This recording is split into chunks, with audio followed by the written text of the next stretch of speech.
Hi friends, இன்றைக்கி நம்ம கிச்சனில் ஹோட்டல் ஸ்டைலில் கொண்டக்கடலை குழம்பு எப்படி வைக்கிறதுன்னு பார்க்கலாம். அதுக்கு 2 வெங்காயம் எடுத்துக்கோங்க, நல்லா சின்னதாக பொடிசாக நறுக்கி வச்சுக்கோங்க, சரிங்களா. அடுத்து தக்காளி 3 தக்காளி எடுத்து அதை நல்லா மிக்சியில் அரைச்சி வச்சுக்கோங்க, நல்லா பேஸ்ட்டு மாட்டோம். ஒரு எலுமிச்சை சைஸுக்கு புளி எடுத்து கரைச்சி வச்சுக்கோங்க.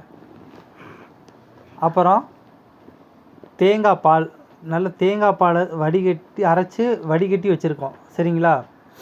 அடுத்து கொண்டக்கடலை, நல்ல பெரிய கொண்டக்கடலை, வெள்ளை கொண்டக்கடலை நல்லா ஒரு நைட்டு ஊற வச்சு அதை குக்கரில் ஒரு 4 விசில் விட்டு ரெடி பண்ணி வச்சுக்கோங்க. நல்லா மாவு மாட்டம் இருக்கும், சாப்பிட்றதுக்கு ரொம்ப டேஸ்ட்டாகவே இருக்கும் அந்த இது வேக வச்சுருந்தா.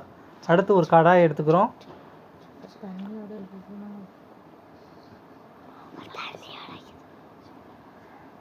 கடாயை எடுத்து கொஞ்சம் காயவும் ஒரு 3 ஸ்பூன் எண்ணெய் விட்டுக்கிறோம்.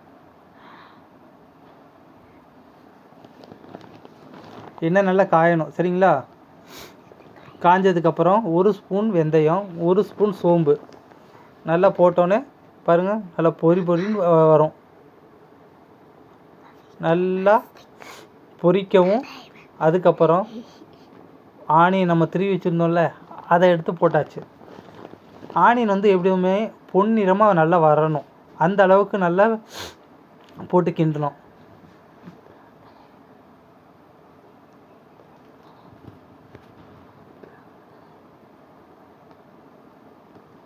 பார்த்தீங்களா, ப்ரௌன் கலரில் வந்துக்கிட்டு இருக்கு. அப்படியே 2 பூண்டு பல்லையும் எடுத்து போட்டுருங்க.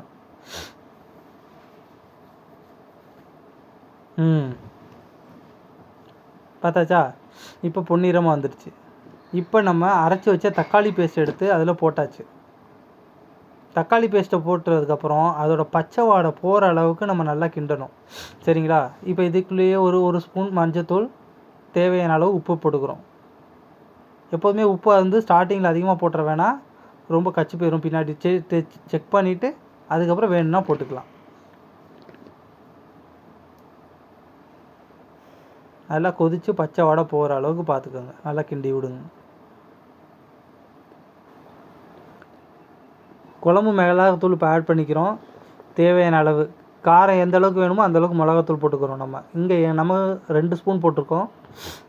அதுக்கப்புறம் கலருக்காக 1 ஸ்பூன் காஷ்மீர் மிளகாத்தூள், இது கொஞ்சம் கலராக வர்றதுக்காக குழம்பு. எல்லாத்தையும் ஆட் பண்ணிவிட்டு நல்லா கிண்டி விடணும்.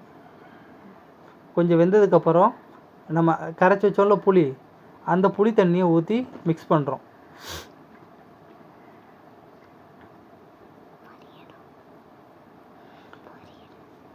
நல்லா கொதித்து அந்த புளி வாசனை எல்லாம், பச்சை வாசனை எல்லாமே, தக்காளி அதுவும் எல்லாமே மிக்ஸ் ஆகி நல்லா பச்சை வாசனையெல்லாம் போய் கரெக்டாக வரும். எண்ணெய் தெரித்து வரணும், சரிங்களா. அந்த அளவுக்கு நல்லா கொதித்து விடுங்க. அதுக்கப்புறம் தண்ணி ஆட் பண்ணுறதுக்கு என்னென்னா, பச்சை தண்ணி நம்ம நார்மலாக ஆட் பண்ணுவோம்ல, அந்த மாதிரி இல்லாமல் நம்ம கொண்டக்கடலை வேக வச்ச தண்ணியே இருக்குது, அதையும் நீங்கள் கொஞ்சம் கூட மிக்ஸ் பண்ணிக்கலாம். அதுக்கப்புறம் நம்ம வடிகட்டி வச்சுருந்த தேங்காய் பாலையும் எடுத்து மிக்ஸ் பண்ணிக்கிறோம்.